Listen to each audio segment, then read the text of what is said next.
KDFS 가족의 안전과 행복을 위한 안전TV. 네, 여러분 안녕하세요. 반갑습니다. 반갑습니다. 예, 이렇게 한 자리에서 고향센터 식구들 다 이렇게 한 자리에서 만나 뵙게 돼서 반갑고 고맙습니다. 얼마나 수고 많으세요. 고향센터가 이제 건물도 크고요. 일도 많잖아요. 그런데 묵묵히 열심히 참여해 주시고 열심히 실천해 주셔서 감사드려요. 오늘은 KDFS 사원을 위한 안전교육, 오늘 이제 그 안전으로 행복한 일터 만들기 이런 주제로 오늘 1사분기 교육을 시행하게 됐습니다. 자, 우리 오늘 이렇게 이제 함께 공부할 내용을 알아보겠습니다. 먼저 친절한 서비스의 기적 사례를 같이 알아보겠습니다. 두 번째는요, 재해 발생 사례 유형 및 대응 방안을 같이 공부하겠습니다. 세 번째는요, 안전을 위한 보호장비 착용 이런 주제로 공부할 거고요. 네 번째는 직장 내 괴롭힘 방지 실천 방안을 같이 공부하겠습니다. 다섯 번째는 행복한 일터를 만들기 위한 미인 대칭 이런 주제로 같이 공부하겠습니다. 첫 번째로 친절한 서비스의 기적 사례를 같이 알아보겠습니다. 제가 오늘 준비한 사례는요, 그 레이니 교수의 이제 사례인데요. 이 레이니 교수는 전 세계적으로 친절로 기적을 만들어낸 최고의 기적 사례를 보유하고 있습니다. 이 레이니 교수는요, 에모리 대학교의 그 교수님으로 이렇게 이제 근무를 하셨어요. 근데 이 제임스 레이니 교수는요, 건강을 위해서 승용차를 이용하지 않고 걸어서 출퇴근하기도 하고 자전거를 타고 출퇴근하기도 했어요. 근데 이제 어느 날 퇴근하다 보니까 그 벤치에 앉아있는 쓸쓸한 노인을 발견했어요. 저 노인이 좀 외롭겠구나. 그래가지고 이제 다가가서 이렇게 인사를 나누고요. 그렇게 이제 친절하게 이렇게 위로해드리고 용기를 심어드리고 좋은 긍정의 대화들을 많이 나누고, 그리고 또 이제 그 노인이 뭔가 일을 하면은 그 일을 도와드렸어요. 그 집에 잔디를 깎으면은 잔디도 좀 깎는 걸 도와드리고 이렇게 서로 친해지게 됐어요. 그래서 이제 친하게 이렇게 지내다 보니까 서로 인사를 나누고요. 허심탄회한 세상 돌아가는 얘기도 하고 서로 이렇게 좋은 대화 친구가 됐어요. 그래서 이렇게 한 2년 정도 이렇게 사귀면서 정말 외로움을 같이 서로 보듬는 좋은 친구가 됐습니다. 그런데 어느 날 퇴근할 때 이분을 꼭 만나야 되는데 퇴근하다 보니까 이분이 안 보이는 거예요. 그래 이제 깜짝 놀라서 이분이 오늘따라 웬일일까 그래가지고 그 집을 찾아가 봤더니 그 집에서 얘기하기를 어르신이 어제 돌아가셨습니다. 그래가지고 이제 그 깜짝 놀래가지고서는 이제 그 장례식장으로 이제 이렇게 이동해서 찾아갔어요. 가서 딱 보니까 이 노인이 그 외롭고 쓸쓸했던 그 초라했던 그 노인이 알고 보니까 어마어마한 분이었어요. 이분이 코카콜라 창업주 로버트 우드로프 회장이었어요. 그래 2년 동안 친하게 지내는 동안에는 전혀 몰랐거든요. 그래서 이제 정말 깜짝 놀랐죠. 그 어마어마한 코카콜라의 창업주 세계적인 부자가 그렇게 초라하게 검소하게 살았다는 거. 그리고요, 이렇게 나이 먹고 그러면은 누구 만나서 조금 대화를 하면은 왕년에 내가 이래봬도 이러면서 자기 자랑을 하고 자기의 그 젊은 시절에 그 엄청난 이 경험을 이제 막 그 자기 과시를 하게 돼 있는데 전혀 자신의 신분을 과시하지 않았어요. 그런데다가 이 길에서 만나가지고 2년 동안 친하게 지냈던 이 레이니 교수한테 유언장을 남겼다는 거예요. 그러면서 그 유언장에다가 유산까지 좀 일부 남겨주는 거를 이렇게 유언장을 써놨다서 깜짝 놀랐죠. 레이니 교수는 깜짝 놀래가지고 이제 그 유언장을 받아들고 읽어봤어요. 그랬더니 그 유언장에 당신은 2년여 동안 내 집 앞을 지나면서 나의 말벗이 되어준 친구였소. 우리 집 뜰에 잔디도 함께 깎아주고 커피도 나누어 마셨던 나의 친구 레인이 고마웠어요. 당신에게 25억 달러와 코카콜라 주식 5%를 유산으로 남깁니다. 이런 어마어마한 유언장을 남겨줬어요. 근데 이 남겨준 유산이 얼마나 어마어마한가 하면은요, 이 우드로프가 남겨준 유산이 4조 원 정도 되는 큰 돈이었습니다. 이 어마어마한 돈을 2년 동안 친하게 지내면서 위로해드리고 도와드리고 정말 그 마음에 있는 얘기들을 다 나누면서 좋은 친구가 됐던 레이니 교수한테다가 4조 원을 남겨줬는데, 이 4조 원이 얼마나 되는지 우리한테 감이 안 오잖아요. 우리 뭐 4조 원 만져보는 분이 별로 안 계시잖아요.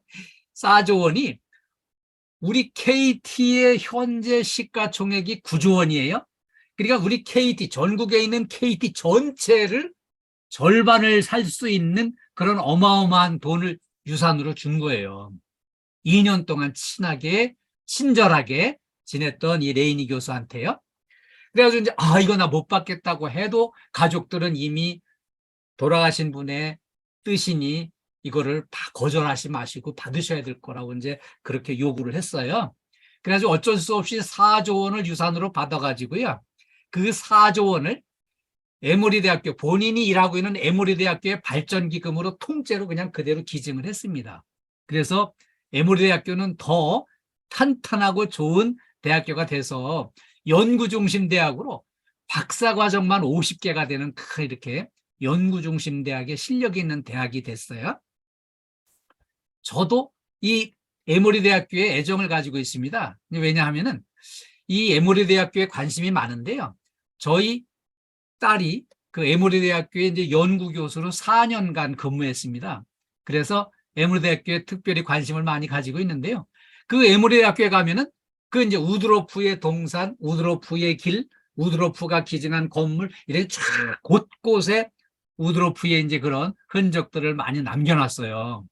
그리고요, 이렇게 4조 원이나 되는 돈을 몽땅 받아가지고 대학교에 기증한 이 레이니 교수는 이제 에모리 대학교 총장으로 또 이렇게 추대를 받아서 그렇게 이제 봉직을 했어요.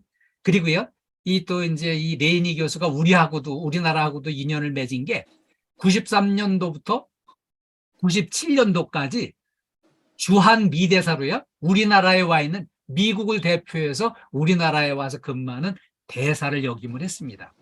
그래서 이 레이니 교수가 그렇게 길에서 만난 초라한 노인을 2년 동안 친절을 베풀고 그렇게 해서 어마어마한 4조 원의 유산을 받고 그렇게 큰 일을 이렇게 어마어마한 뜻있는 일을 이렇게 실행을 했는데요. 그 친절로 기적을 만든 레이니 교수 사례는 레이니 교수 한 사람으로 끝나는 게 아니에요. 그 뒤로도 앞으로도 이런 친절로 인한 기적 사건은 얼마든지 일어날 수 있습니다. 그래서 앞으로 일어날 친절로 인한 어마어마한 기적은 우리 고양센터에 근무하는 우리 가족 중에서도 이런 엄청난 친절로 인한 기적 사례를 만날 수 있기를 기대하고 응원하겠습니다. 여기 호응해 주신 박수 한번 쳐주세요. 네, 이런 기적을 만나실 분들, 예, 고맙습니다. 네, 박재용님은 계속 톡을 개고 계시네. 딴 생각하시나요? 네, 박수 한번 쳐주세요. 박재용 씨. 박재용 씨. 박재용 씨 안 들리나 보네. 예. 교육이 그런 거예요. 서로 이렇게 참 호응하고 참여하고, 네, 들었습니다. 호응합니다. 예, 이렇게 하는 게 교육입니다. 네? 그래서 우리 그냥 교육이 그냥 이렇게 마주보고 앉아있기만 하는 게 아니고요. 좀 이렇게 호응하고 양방향 소통을 해주시는 게 고맙겠습니다. 친절은 효능이 높습니다. 세계적인 대문호 톨스토이가 이렇게 가르쳐줬습니다. 친절은 세상을 아름답게 만들고요. 모든 비난을 해결합니다. 그리고요, 얽힌 문제들을 풀어주고요. 곤란한 일을 쉽게 만들어줍니다. 그리고요, 암담한 것을 즐거움으로 바꿔줍니다. 그래서 우리가 좀 더 이렇게 친절히 세상을 변화시키는, 세상의 모든 것들을 변화시킬 수 있는 어마어마한 위력을 가진 친절, 우리가 먼저 마음에 담고 실천해 주시기를 당부드리겠습니다. 다음에는요, 재해 발생 사례 및 대응 방안을 같이 알아보겠습니다. 첫 번째 사례는요, 청소 중에 이 계곡부에 추락해서 크게 중상을 입은 사고가 있었습니다. 건물 관리 서비스 현장에서 일어날 수 있는 사고죠. 그러니까 이게 비디오를 주차동 건물에 이 그레이팅 덮개를 열고 청소를 하다가 여기 실족해서 추락해가지고요. 크게 다친 사고가 있었습니다. 이 추락 위험이 있는 장소는 안전조치를 먼저 하고 돌다리도 두들겨보는 마음으로 안전조치를 철저하게 한 다음에 작업에 들어가셔야 됩니다. 그리고요, 특히 개인에게 지급되는 개인한테 필요한 안전보호장구를 착용을 하시고 여기에 작업에 임하셔야 됩니다. 그래서 안전수칙을 철저하게 지키는데 여기 우리가 먼저 마음에 담고 열심히 안전수칙을 철저하게 지키셔야만 안 다치고 안전하게 일할 수 있습니다. 요즘에 추울 때 곳곳에 이제 빙판이 있어요. 그래서 빙판길에 이렇게 이제 통행하게 될 때는 무조건 주머니에 손을 넣어서는 안 됩니다. 손이 시리니까 자꾸 주머니에 손이 들어가는데 절대로 주머니에 손을 넣어서는 안 되고요. 이게 주머니에 손을 넣으면 비상시에 대처가 불가능합니다. 그래서 미끄러져서 넘어질 때 이 손이 주머니에 들어가 있으면 이 크게 다치게 돼 있어요. 그래서 주머니에 절대 손을 넣지 않고 손을 꺼내놓고 장갑을 끼시고 만약의 사태를 충분히 대비를 하시는 게 필요합니다.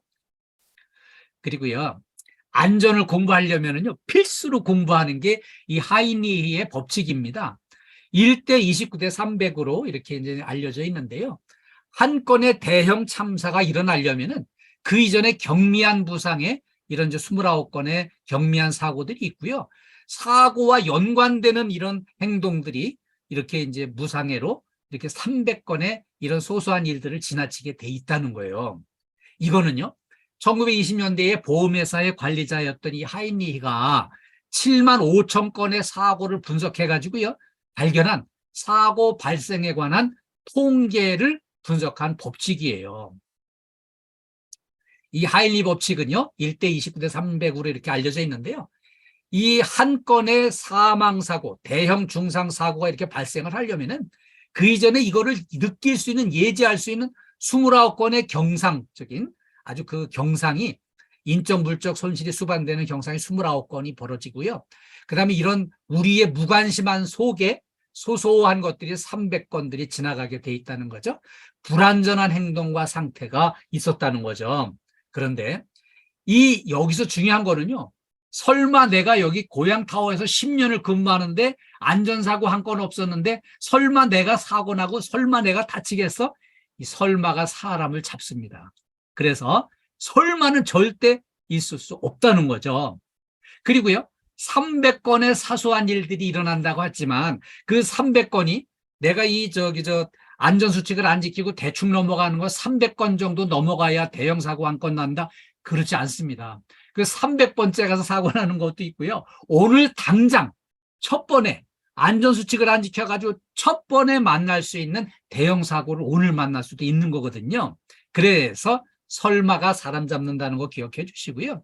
또 이렇게 우리 이제 그 소장님 통해서 센터장님을 통해서 이렇게 이제 안전수칙 강조하고 안전수칙을 얘기를 많이 들으셨을 거예요. 아주 이 안전수칙 내가 귀에 못이 베기도록 들었다. 안전 피로감이 온다. 이런 생각할 때가 위험한 순간이에요. 이걸 조심해야 됩니다. 이걸로 통해서 안전 불감증이 만들어지면은요, 사고가 나는 거거든요. 그래서 안전 불감증 절대로 받아들여서는 안 되고요. 언제나 안전에 대비하고 안전수칙을 철저하게 준수를 해서 우리 안전을 지켜나가는 게 필요합니다. 최근에 이런 사고가 있었어요. 한 달 전에 이 경인고속도로에서 이제 화재가 났는데요. 네. 자, 이렇게 우리 그 한 달 전에 이런 일이 있었어요. 경인고속도로 이제 가련곡가교에 화재가 났습니다. 이때 그 화재는 이제 방음 터널에 이제 이 지붕 덮개가 이제 불이 붙어 탔거든요. 그래서 여기 이제 여기가 과천이었었거든요. 그런데 여기에 왜 불이 났나 하면은 이 고속도로를 달리던 폐기물 수거 트럭에서 이제 처음 발생을 했어요. 그런데 이때 이제 트럭에서 트럭만 불타고 마는 게 아니라 트럭의 불꽃이 천장에 불이 붙으면서 이 방음터널 반대편까지 전부 다 불이 타니까 양방향 다 불이 타면서 차가 이제 더 이상 전진을 못하고 멈춰선 채로 모두 여기에 들어온, 터널에 들어온 모든 차들이 전부 타버렸습니다. 그래가지고요, 여기 이렇게 이제 여기 터널 안에서 이런 화재가 났다. 그러면은 여기 터널 입구에서 요게 이제 터널 입구 차단막이에요. 근데 요게 딱 내려와 가지고 여기서 이 터널에 더 이상 들어가면 안 됩니다. 이렇게 해서 딱 막아줘야 되는데 그걸 열려져 있으니까 계속 차가 들어가 가지고요, 계속 다 불타는 거예요. 여기 입구에서 전부 차가 계속 들어갔어요.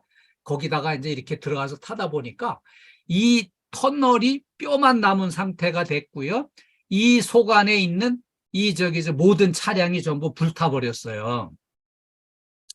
이 터널 길이가 830m인데 630m가 이 구간이 전부 다 불에 타버렸어요. 그리고요, 여기 터널 진입 차단 시설이 작동하지 않아 가지고 아주 이 터널 안에 차가 완전히 그냥 가득 차도록 계속 진입해 가지고 타버린 거예요. 그리고요, 여기 이렇게 이제 트럭 운전기사가 운전을 하다가 운전하는 중에 펑소리 나면서 화재가 발생을 했고요. 그 불을 조수석 밑에서 불이 나가지고 소화기로다가 이제 불을 끄려고 했지만은 도저히 불을 끌 수가 없어가지고 이렇게 대피를 했고요. 여기 모든 차량이 불타는 바람에 여긴 뭐 시설이 지금 마련도 없이 다 망가졌습니다. 새로 완전히 건설하다시피 이렇게 정비를 해야 되는 상황이고요. 여기 이제 그 5명이 사망하고 37명이 부상을 했습니다. 자, 이거 우리가 한번 그냥 그런 불이 났나 보다 이렇게 지나칠 일이 아니고요. 우리하고 관련된 부분들을 한번 같이 진단해 보겠습니다. 우리가 한번 여기서 생각해 볼 수 있는 거는 첫 번째로요, 이 방음 터널에 이게 뭐 설마 여기 불이 나겠어? 그래가지고 여기 난연 제품을, 불에 잘 타지 않는 난연 제품을 써야 되는데 여기 불에 잘 타는 플라스틱을 그냥 투명 플라스틱을 썼어요. 그래가지고 여기가 이렇게 불이 붙으니까 그냥 어마어마한 불꽃이 전체를 집어삼켜버렸고요. 그 다음에 화물 차량도요, 이 운행 전에 점검하고 정비를 해야 되는데 그걸 소홀히 한 거예요. 거기다가 이 화재 났을 때는 이제 터널의 진입 차단 조치가 이게 언제나 동작을 해야 되는데 그게 동작이 되도록 정비도 안 돼 있고 그거를 차단시키는 조치를 안 한 거예요. 이렇게 이제 대형 사고가 났을 때는 침착하게 뭘 먼저 실행해야 될지 우리가 같이 한번 고민을 해봐야 되는 거거든요. 거기다가 여기 차에 싣고 가는 폐기물을 실을 적에 이 불안 요인을 사전에 살펴보고 제거를 했어야 되는데 그 제거를 못한 거예요. 그래서 이 폐기물 적재할 때는 항상 우리가 한 번 더 살피고 여기 발화 요인이 있는 또 이렇게 파손될 엄청난 그런 이제 위험 요인의 인자가 있는지 이런 걸 꼭 살펴보고 여기 대비를 하는 게 필요합니다. 그리고요, 우리가 만약의 사태 대비해서 소화기 사용법을 필히 익숙하게 익혀두시는 게 필요해요. 우리가 평생 살아가면서 화재를 안 만나고 살아보면 좋겠지만 어디 그래요, 이런 화재를 만날 수 있거든요. 그러면 우리가 매일 근무처에서 이동하면서 복도에서나 사무실에서 최소한 하루에 10번 이상 소화기가 눈에 띄게 돼 있습니다. 그러면 우리 눈에 띈 소화기를 볼 때마다 그냥 소화기가 저기 있냐고 지나치는 게 아니라 소화기 사용법을 한 번씩 생각을 해주세요. 그래서 저 소화기 만약에 불이 났을 때는 저 소화기에 1단계로 안전핀을 뽑는다. 2단계로 소화액 분출 호스를 잡아준다. 불꽃을 향해서. 3단계로 이 손잡이를 움켜쥐면 소화액이 쭉 분출돼서 불을 끌 수 있지. 이런 3단계 그 소화기 사용법을 소화기 볼 때마다 한 번씩 생각을 해줘 보세요. 틀림없이 위급 상황에서 그렇게 빨리 불을 꺼서 우리 내 생명을 지키고 또 이렇게 이제 주변 사람들 모두의 안전을 지켜줄 수 있는 거죠.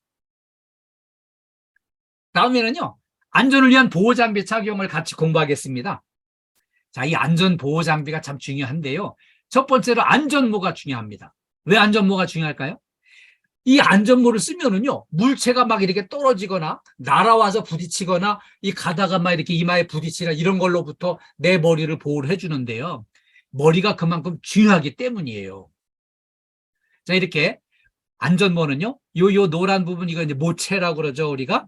그 다음에 이제 요게 이제 착장체고요. 충격 흡수제고요, 요 바탕이. 그리고 이제 요게 턱끈이죠. 이런 거 이상이 있는지 없는지를 필히 살펴보고 이걸 착용을 하셔야 돼요. 그리고 두 번째는요, 자, 이렇게 안전모를 딱 쓴 다음에는 이 안전모가 머리에 딱 고정이 되도록 요 착장체의 고정대를 요거를 딱 조정을 해가지고 조여서 이 머리 착장체를 조여가지고 이 안전모가 머리에 딱 붙도록 이거를 작업을 해주셔야 돼요. 그 다음에는 이 귀의 양쪽에 이 턱근, 요 턱근이 귀를 감싸듯이 이렇게 위치를 정확하게 위치 정위치로 배열을 해야 돼요.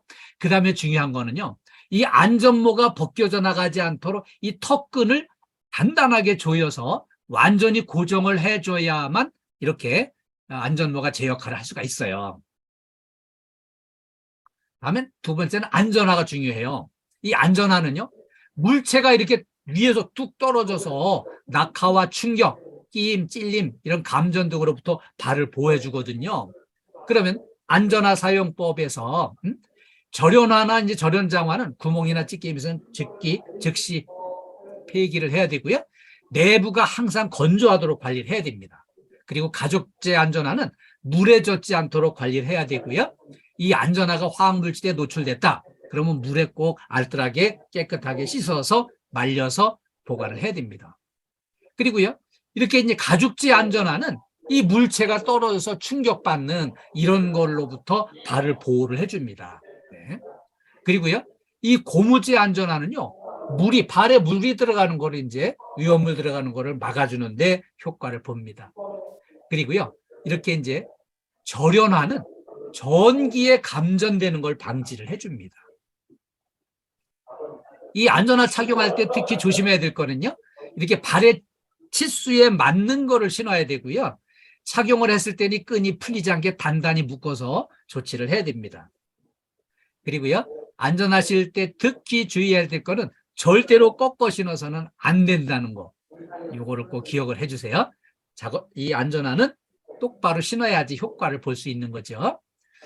그리고요, 세 번째는 이제 안전대가 중요합니다. 이 안전대는요, 높은 데서 작업할 때 뚝 떨어져서 크게 다치는 것을 예방해 주기 위해서 안전조치로 안전대를 이렇게 이제 착용을 하고 일을 하는데요. 이때 조심해야 될 거는 인증된 안전제품을 사용을 해야 되고요. 그 다음에 안전대를 걸을 수 있는 이렇게 안전대 거리가 설치가 돼야 되고요. 이 고리는 이 벨트 이거보다 위치가 더 높아야 됩니다.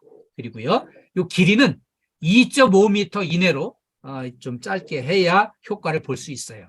그리고 이 로프의 마모, 또 이렇게 금속재의 변형 여부 등을 점검을 해야 내 몸을 안전하게 지킬 수가 있습니다.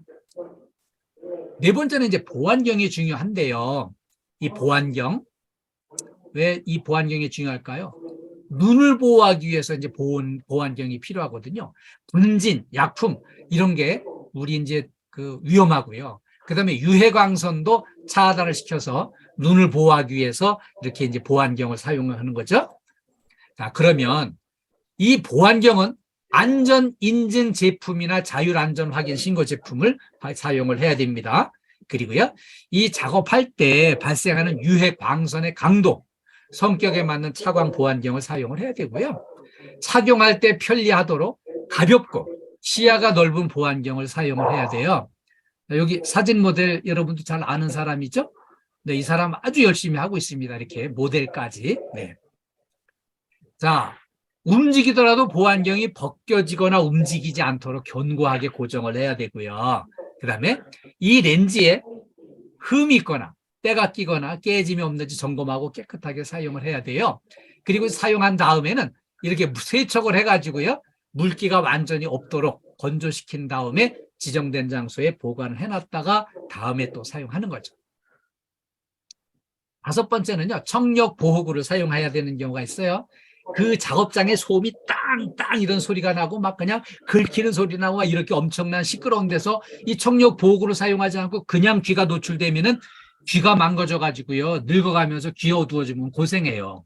그래서 소리 많이 나는 데는 청력 보호구를 사용을 해야 돼요. 그리고 여기에는 소음도 물론 차단해 줘야 되지만은 이제 분진이나 이런 것들 위험 물질이 들어가는 것까지 막아주거든요.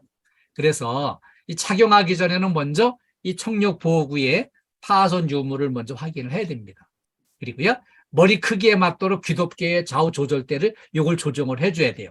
머리 큰 사람이 있고 적은 사람이 있잖아요. 그 다음에 귀 전체를 완전히 덮도록 착용을 해줘야만 소음도 막아주고 안전에도 이상이 없게 돼 있습니다. 그리고요, 이렇게 이제 그 큰 귀덮개가 없을 때, 이 소리만 차단해 줄 때는 이렇게 이제 스펀지 귀마개로다가 이걸 할 수 있는데요. 이 스펀지 귀마개를 쪼물쪼물해서 만져가지고 작게 콩알만하게 만들어가지고 귀에다 집어넣는데, 이걸 만질 적에 손을 깨끗하게 해가지고 해야 돼요. 오염된 손으로 만지면은 이 귀 안에서 탈이 날 수 있어요. 자, 이렇게 귀마개 전체를 돌려가면서 압축을 해가지고 요거 콩알만하게 작게 만들죠. 그 다음에 이거를 이제 귀에다가 이렇게 이제 집어넣으면은 이렇게 귀를 잡아당긴 상태에서 귀마개를 완전히 속으로 밀어 넣어줍니다. 그리고요, 이 여기 넣어준 다음에는 이게 점점 부풀어 커지면서 밖으로 밀려 나오지 않게 밀어서 이렇게 넣어줍니다. 그 다음에 이 귀마개 삽입 후에서 확장돼서 밀착될 때까지 30초 정도 기다리는 게 필요합니다. 그 다음에 이걸 밀어 넣어준 다음에 거울을 정면으로 봤을 때 이게 보이질 않아야 제대로 자리를 잡은 게 됩니다. 6번째는 이제 분진을 막아주는 이 방진 마스크가 필요해요.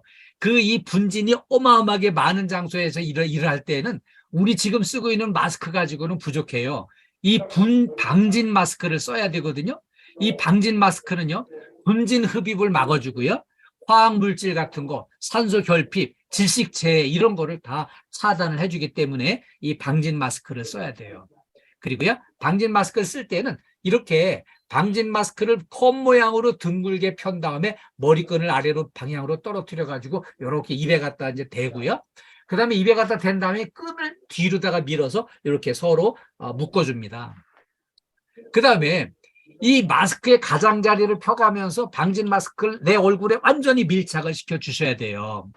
여기 특히 어느 부분이 잘 뜨나 하면은요, 요 콧날 바로 옆에 파인 요 부분, 코 누름새를 요걸 꼭 구부려 가지고 코 부위하고 잘 밀착이 되도록 이렇게 붙여주는 거, 고정시켜주는 게 필요해요. 이렇게 콧날이 좀 이렇게 오똑한 사람은 더 여기를 잘 눌러주셔야 됩니다. 네. 양손으로 다시 이걸 딱 눌러서 이 얼굴하고 방진 마스크하고 밀착이 완전히 됐는지 확인을 해야 됩니다. 이때 숨 쉬는 게 약간 불편해야 제대로 이게 착용이 된 거고요. 숨이 그냥 편하게 쉬어지면은 여기 공기가 옆에 떠가지고 그냥 막 드나들면은 효과가 떨어집니다. 이제 이런 거를 꼭 착용을 하라고 하면은 아우 내가 바쁜데 언제 그런 걸 하고 있어, 그러면 안 되고요. 속도보다 안전이 중요합니다. 부상을 감수하면서까지 서둘러야 될 일 없습니다. 그렇게 하지 마시고요. 안전수칙을 철저하게 지켜서 이렇게 안전한 일터, 행복한 일터를 만들기 위해서요. 또 이 스트레칭도 열심히 하시고 몸 상태, 컨디션을 좋게 해가지고요. 안전한 일터를 만들어 나가야 되겠습니다.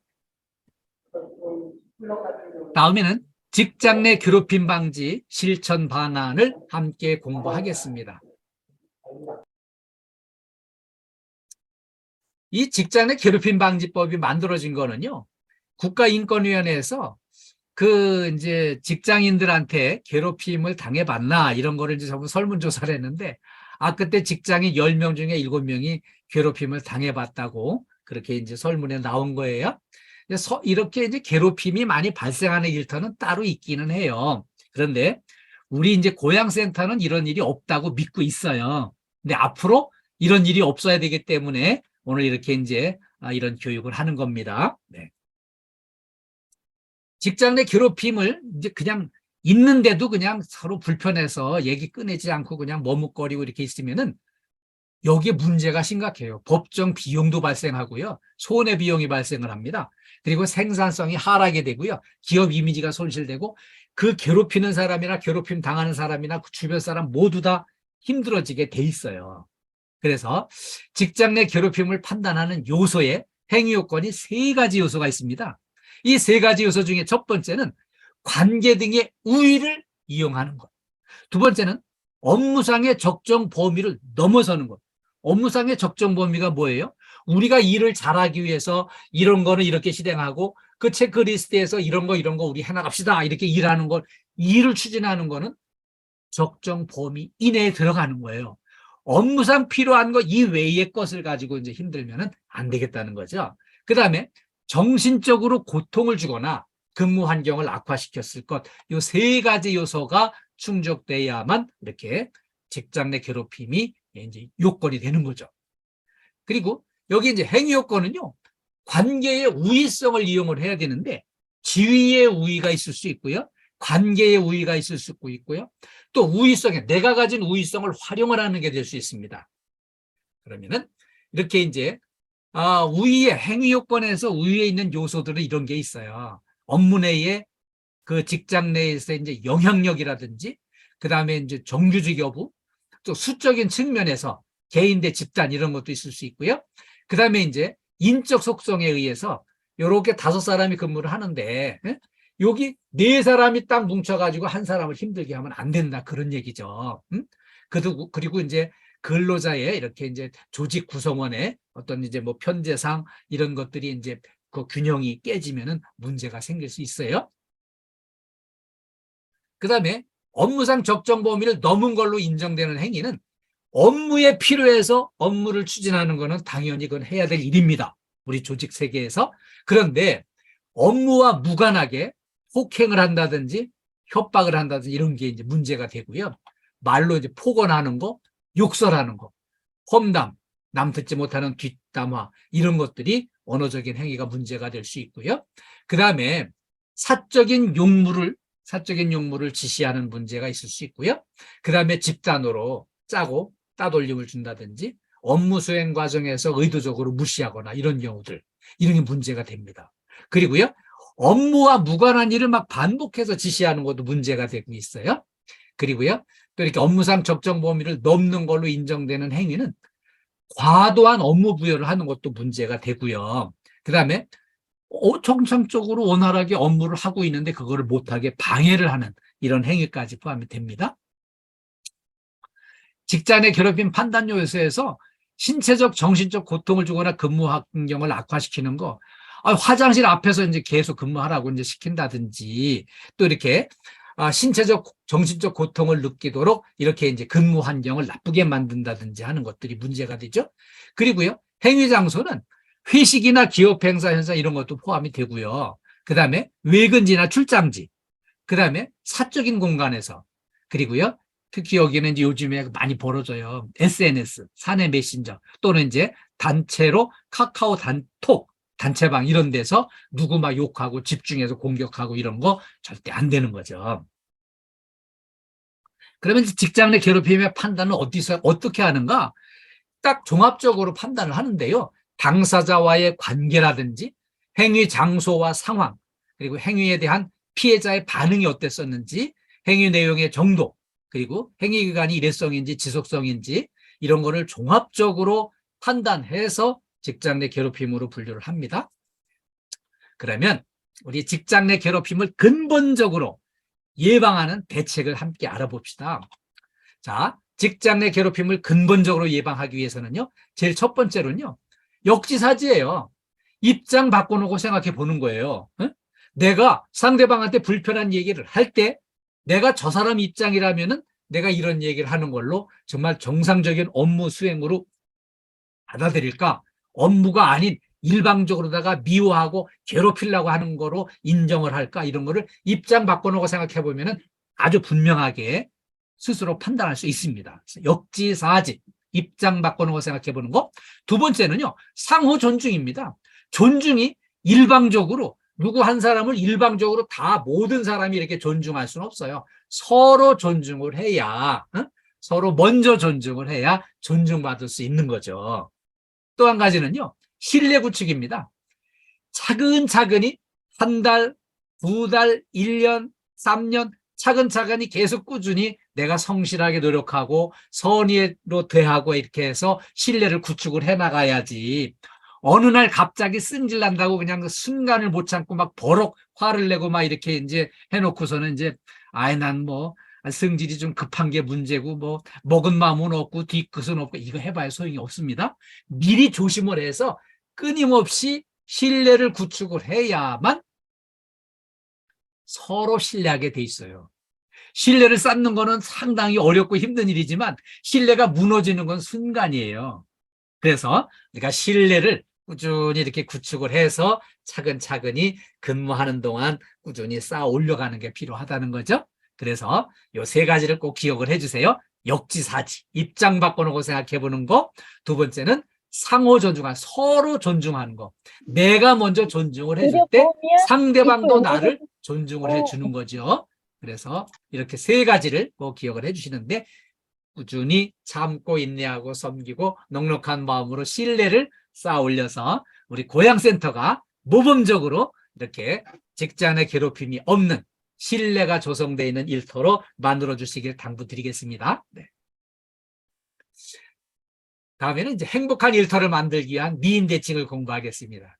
제가 이 미인 대칭을 처음 공부할 때는 미인은 이렇게 양쪽이 균형이 되는 대칭이 맞아야 되나 이런 걸 생각했는데 그게 아니고요. 미인 대칭 이 공부를 오늘 함께 하겠습니다. 행복으로 가는 인간관계 열쇠, 제가 보기에는 전 세계 최고의 성공 안내서로 제가 공부해 본 중에 제가 이제 제일 꼽은 책은 데일 카네기의 인간관계론이 아주 가장 훌륭했습니다. 그리고 이 책은요, 전 세계에서 5천만 부가 팔려가지고요, 전 세계 5천만 그 이상의 많은 사람들이 이 책으로 공부를 해서 인간관계를 좋게 엮어가는 성공의 안내서로, 행복의 지침서로 그렇게 읽혀지고 있어요. 그리고 이 책에서 보니까 성공한 사람들의 원인을 진단하고 분석을 해봤더니 성공하고 행복하게 사는 사람들의 그 원인은 기술적으로, 지식적으로 이런 데 앞선 사람이기 때문에 이게 성공한 건 15%뿐이 안 되고요. 하나같이 인간관계를 잘해서 성공을 했더라는 거예요. 인간관계가 85%를 차지하더라는 거죠. 그만큼 인간관계가 중요한 거죠. 자, 오늘 이렇게 우호적인 사람이 되는 열쇠, 인간관계를 좋게 하기 위해서 우호적인 사람이 되는 열쇠, 미인 대칭, 이 네 가지는요, 적극 실천해야 될 네 가지 덕목이고요. 그 다음에 반대로 비비불, 절대로 하지 말아야 할 세 가지를 비비불로 이렇게 공부했습니다. 미인 대칭의 첫 번째, 미소를 지어라. 중국 속담에는요, 웃지 않는 사람은 장사를 하지 말라는 거예요. 아니, 똑같은 물건을 사도 주인이 웃는 얼굴인 사람한테로 가지 웃지 않고 찡그린 사람한테 물건 사러 안 간다는 겁니다. 그리고요, 이렇게 이제 함께 일하고 싶은 사람, 이렇게 이제 제가 이제 KT 본사에서 근무할 때 조직 개편하고 나면 이제 조직 부서장을 맡고 나면은 같이 일할 사람 이렇게 뽑아가지고 이렇게 팀워크를 짜서 이렇게 이제 사람을 골라서 선택해가지고 일을 하라고 아예 자원을 주면은요, 딱 항상 웃는 얼굴인 긍정적인 사람 같이 일하고 싶어요. 그래서 이렇게 웃는 얼굴은 함께 일하고 싶은 사람인데요. 그거를 웃는 얼굴 찾아보고 이렇게 이제 웃는 얼굴과 이제 같이 일하려고 이렇게 접근해 가는 게 아니라 내가 먼저 웃는 얼굴을 만드는 게 중요해요. 그래야 내가 먼저 웃는 얼굴을 만들어야 상대방도 웃는 얼굴을 만들게 돼 있습니다. 그리고요, 세계적인 영화 바람과 함께 사라지다라는 영화가 있었어요. 이 영화의 주인공이 비비안 리였었는데요. 이 비비안 리가 처음에 이제 이 배우를 선발하기 위해서 이제 주인공을 뽑는 오디션이 있었습니다. 근데 많은 사람들이 왔었는데 여기에 이제 비비안 리가 딱 이렇게 면접에 들어왔는데 감독이 딱 얼굴 보고서 에이 땡, 당신은 틀렸다고. 여기 이 주인공의 캐릭터하고 맞지 않는 것 같다.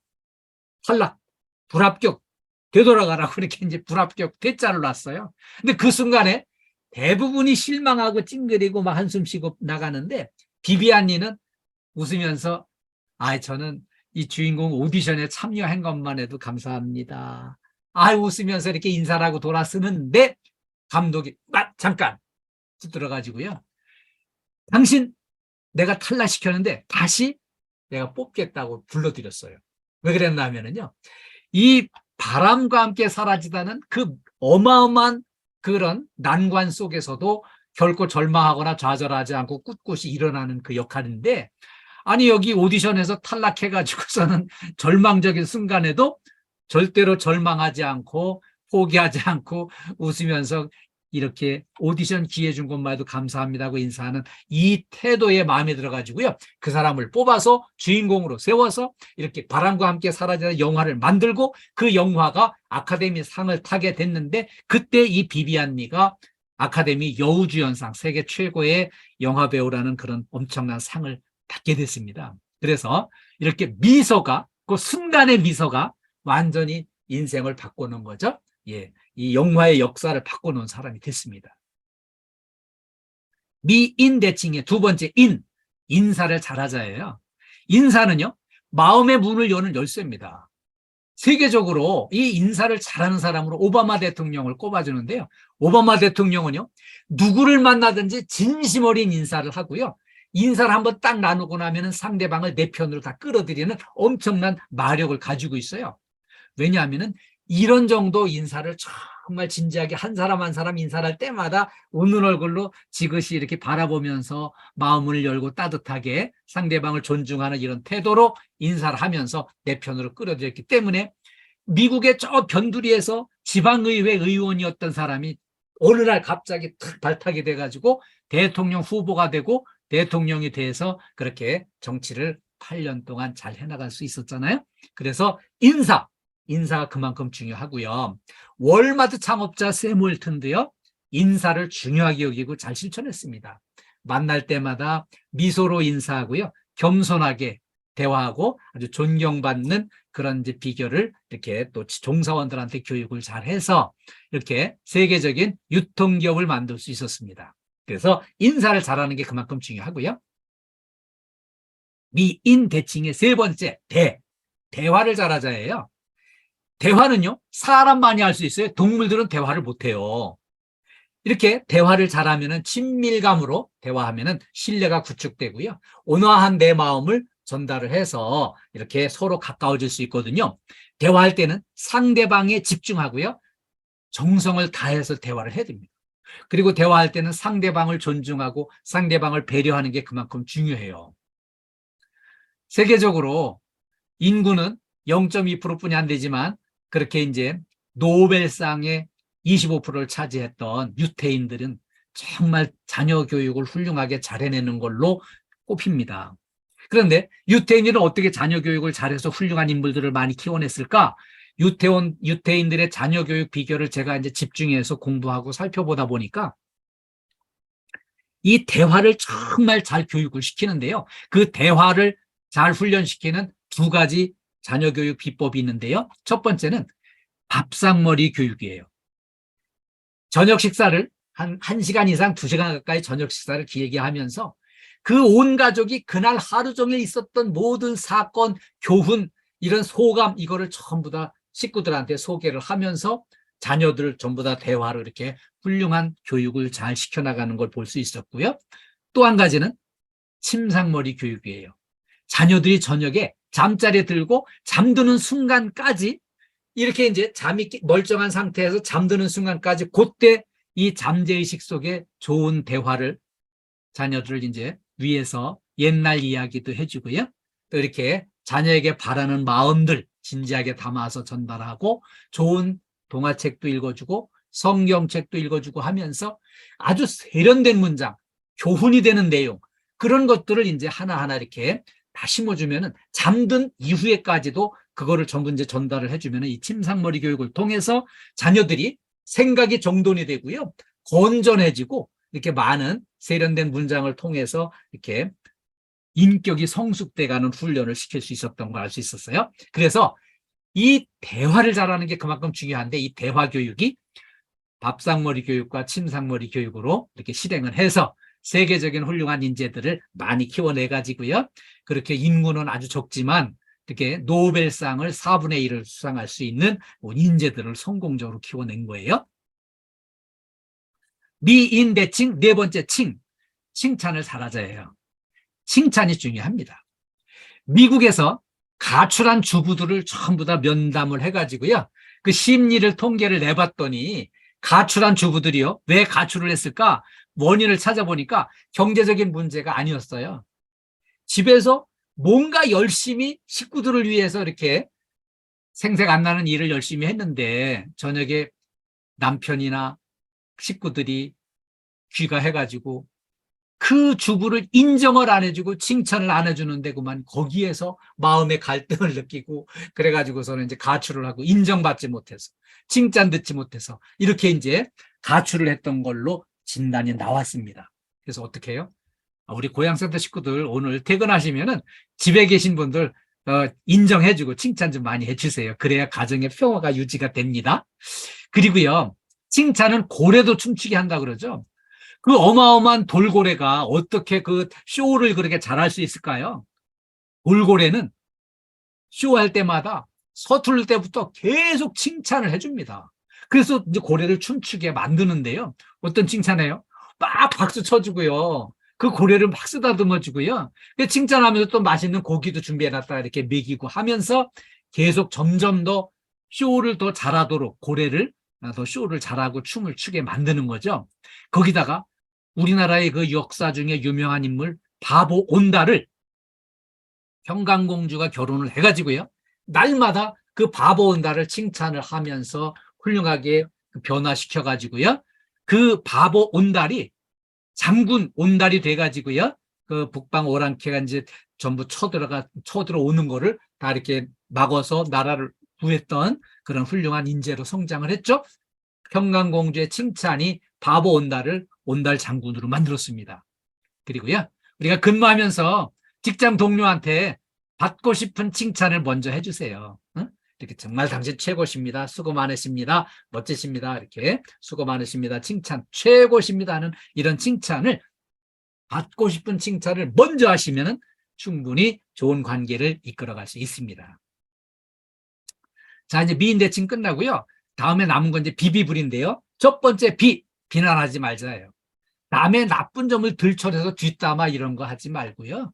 이렇게 좋은 점을 적극 찾아서 칭찬해 주는 게 그만큼 중요하고요. 이렇게 총을 쏘아서 사람을 죽이면 이제 살인범이 되고요. 비난을 해서 인격을 살상하면은 그것도 똑같이 이렇게 살인범이 될 수 있는 거죠.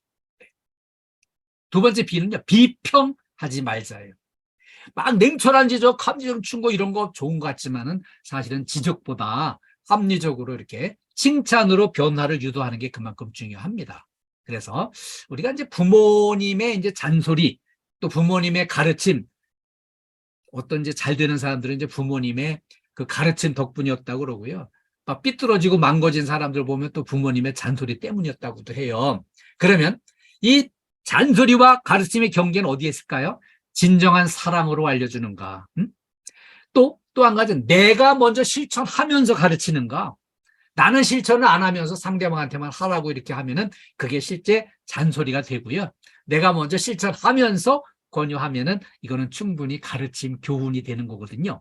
그래서 저도요, 제가 이렇게 좋은 얘기를 많이 하기 때문에 이거를 잔소리가 안 되고 이거를 이제 정말 가르침에 되기 위해서 전 실천을 엄청 열심히 합니다. 엄청 열심히 하다 보니까 애를 쓰다 보니까 이렇게 머리카락도 많이 빠지고 이렇게 됐어요.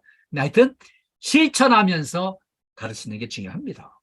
그리고요, 비비불 세 번째에 있는 이 불은요, 불평하지 말자예요. 불평불만은 습관성 질병이에요. 막 어느 직장 가든지 막 그냥 막 회사에 대해서 불평하고 불만하고 바른 소리하고 엄청 똑똑하게 이렇게 이제 비난하는 사람들이 있는데 그런 불평불만은요, 습관성이에요. 자꾸 회사에 대해서 불만하기 시작하면 그 불만은 계속 늘어나고요. 반복해서 하게 돼 있고요. 옆에 전염을 시키게 돼 있어요. 그래서 불평불만은 습관성 질병이기 때문에 미리 경계하고 조심해야 되고요. 먼저 감사할 조건을 먼저 찾아보는 게 중요합니다. 그래서 감사를 실천하는 게 중요하고요. 자, 사랑받고 싶은 사람 먼저 사랑해야 됩니다. 이 KDFS 회사에 몸담고 일하는 이상 저는 이 KDFS 이 회사를 너무 사랑합니다. 그래서 이 사랑하기 때문에 더 열심히 잘하려고 노력을 많이 해요. 그래서 제가 이렇게 KDFS의 사랑을 받고 이렇게 지속적으로 일할 수 있게 된 것 같아요. 그리고요, 이 불평불만은요, 나만 불행해지는 게 아니라 주변 사람들까지 전염돼 가지고 주변 모두의 불행을 가져오게 돼 있습니다. 그래서 우리 혹시라도 내 입에서 불평불만이 나온다, 이거 병이야, 병. 딱 차단하고요, 불평불만 딱 끊어버리고요, 이렇게 늘 감사할 조건 먼저 찾는 습관을 들여주시면 행복한 일터 만들 수 있습니다. 네. 자, 우리 수고 많으셨어요. 우리 좀 몸 좀 풀어봅시다. 손목 좀 풀어주시고, 네, 여기 손목도 좀 이렇게 유연하게 좀 풀어주시고요. 네, 좋아요. 이렇게 손목도 풀어주시고, 발목도 좀 돌려서 풀어주시고, 몸을 풀어주셔야만 안 다치고 일할 수 있습니다. 그리고요, 손깍지 딱 끼워주시고, 앞으로 쭉 밀어주시고, 네, 위로 올려주시고, 옆으로, 반대쪽으로, 네, 네, 반대쪽으로, 네, 네, 뒤로, 앞으로. 몸을 자연스럽게 이렇게 풀어주시면서 이렇게 몸 상태를 좋게 만드시는 게 그만큼 중요해요. 그래서 행복한 일터를 만들기 위해서는요, 안전한 일터를 만들어야 되겠습니다. 내가 안 다치고 내 생명을 온전히 보존을 해야 행복한 일터, 안전한 일터가 될 수 있고요. 그 다음에 늘 긍정의 에너지를 이렇게 늘 담아서 이렇게 긍정의 에너지가 넘치는 이런 이제 근무 환경을 만들어 나가셔야 될 것 같아요. 그리고요, 섬김으로 협력이 이루어지는 팀워크가 돼야 돼요. 이 팀워크가 되기 위해서는요, 내가 먼저 섬겨야 돼요. 내가 먼저 동료를 섬기고, 내가 먼저 우리 소장님 도와드리고, 내가 먼저 우리 센터장님 섬기고, 이 마음으로 해야 서로 섬기는 팀워크가 만들어지고요.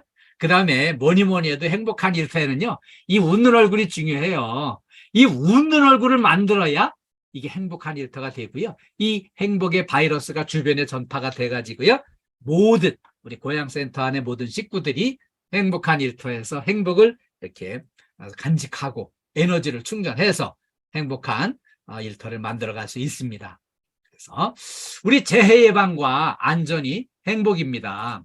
그런데 우리 이제 KDFS 가족 모두, 우리 고향센터 식구들 모두 오늘 이후로 안전수칙 잘 지키고 늘 이렇게 긍정의 에너지로 밝고 행복한 일터 만들어 나가시기를 당부드리겠습니다. 네, 오늘 이렇게 저와 만나서 고향센터 식구들 전부 이렇게 열심히 집중해 주시고 호응해 주셔서 감사합니다. 예, 오늘 수고 많으셨고요. 제가 오늘 이제 저 교육 끝나면은 여기 제가 설문서를 좀 몇몇 분들한테 보내드리면 받으신 분은 필히 잘 읽어보시고 진지하게 좀 호응해 주시기를, 회신 담아서, 마음을 담아서 회신 주시길 당부드리겠습니다. 우리 고향센터 식구들, 우리 저와 만났으니까 우리 한번 파이팅 한번 하겠습니다. 네, 파이팅 한번 하겠습니다. 네, 고향센터 화이팅! 고향센터 화이팅! 네, 좋습니다. 이제 저 화이팅만 하셔도 되겠습니다. 네, 다시 한번 고향센터 화이팅! 화이팅! 네, 네, 감사합니다. 이번에 최고 한번 하겠습니다. 고향센터 정말 최고예요. 네, 제가 고향센터 최고 하면은 최고만 복창해 주세요. 네, 고향센터 최고! 최고!